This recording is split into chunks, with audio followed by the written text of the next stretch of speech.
Yes, Mzansi, welcome back. Your Feel Good Breakfast Show, and I'm sure you're already aware of the theme. Yes, we're talking about sleep. Win or snooze, being one of the most well-known icons on the planet, can be tiring work. Now, we are talking about some of the world's most successful sports stars, and they've shared how many hours they sleep, but can that be contributed to their success? Well, we have someone here to help us unpack this trendy topic. We've got resident psychologist Charles Davids, as well as another specialist when it comes to success and sleep. Carl in the building. Thank you.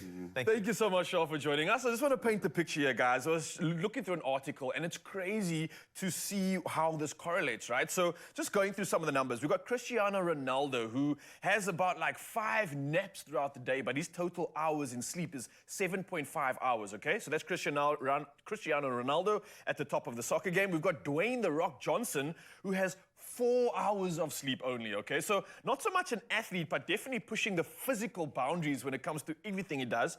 Serena Williams, one of the greatest tennis sensations in women's history. 7 hours is her sleep average per night. And then we've got Steph Curry, one of the greats, 9 hours. So the man's getting it in. The question is, Shaw, does sleep actually contribute to success? It seems like there might be a correlation here. Let's just cancel out Dwayne "The Rock" Johnson, because he's a freak, nonetheless. He doesn't count, he's an anomaly. But it seems like for everybody else here, there is somewhat of a correlation, being like 7 hours minimum or more seems to be that sweet spot. What is your opinion on this? Listen, well, I believe for any adult, it's between, if you sleep for 7 hours, that's actually good. You will remember as we grow up, people say 8 hours sleep. But actually for teenagers, it's longer, up to 10 hours. But for adults, if you sleep anything between 6 and 8 hours should be perfectly fine. But when we sleep enough, it obviously promotes cognition and memory. It accelerates the learning process. And it reduces stress, so definitely. I mean, if you look at, you're speaking about Ronaldo, 7.5 hours. And that's basically, and during the day, because remember, it doesn't mean that I have to do it 7 hours at one time. But it's about the quality of sleep that I can do naps in between. Therefore, people speak about the power nap during the day.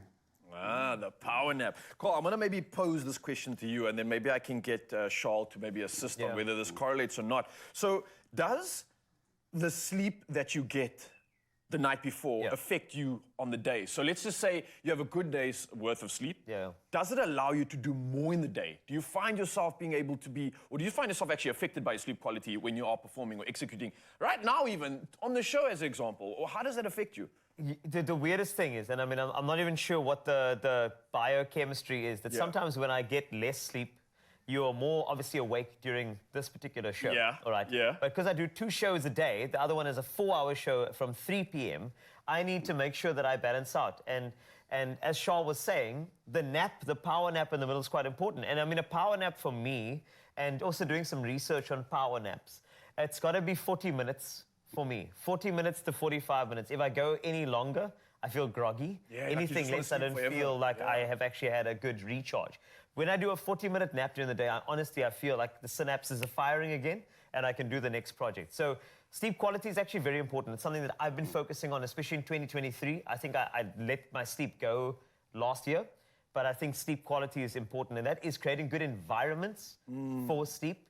So like some of the hacks about like 2 hours before bedtime, shut the TV off and the cell phone off, etc. You've got to actually just bring your body's nervous system down to a level where you can actually reach the REM sleep, reach those deep sleep as well. I mean, talking anything like lighting as well. You know, like I got downlights in the house. You have to try and put those off and do those standing lights too. You've got to have those warm lights that are very, very important. This is crazy, and not to interrupt you, Carl, but I was literally reading something on the fittest man on earth, Matt Fraser. 5 times, I think, like, unbelievable. And he said the same thing. He tries to push for 10 hours. He gets woken up not by his alarm, but by natural light. He forces 2.5 hours before he goes to bed to not have any blue light, to not have his cell phone. So this makes sense. I want to know from the professional, though, is this the right thing? Is this correlating? And especially when it comes to something like a power nap. You mentioned, obviously, in that zone of 7 hours being good sleep in terms of the amount. We mentioned quality. But when you talk about power naps and sneaking those ones in, do you reckon that's also, is it assisting us? Is it helping with that mental mood as well? No, absolutely. You see, the kind of thing is, so people working there, and you will see, I mean, and it's also what your personal kind of thing is, and I think people must figure that out for themselves as a time, your system, how it works and things. Yeah. It's like for me, I hate doing things late afternoon.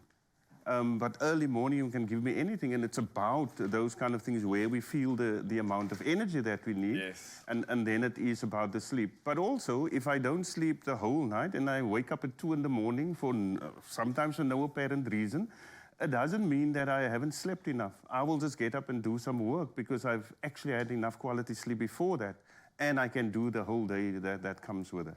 I like that. And also the reason why you're obviously on the show, because you just said you don't like doing things in the afternoon. That's why the mornings are the better. Well, Charles, thank you so much for giving us good insight when it comes to that mental preparation and what sleep does for us.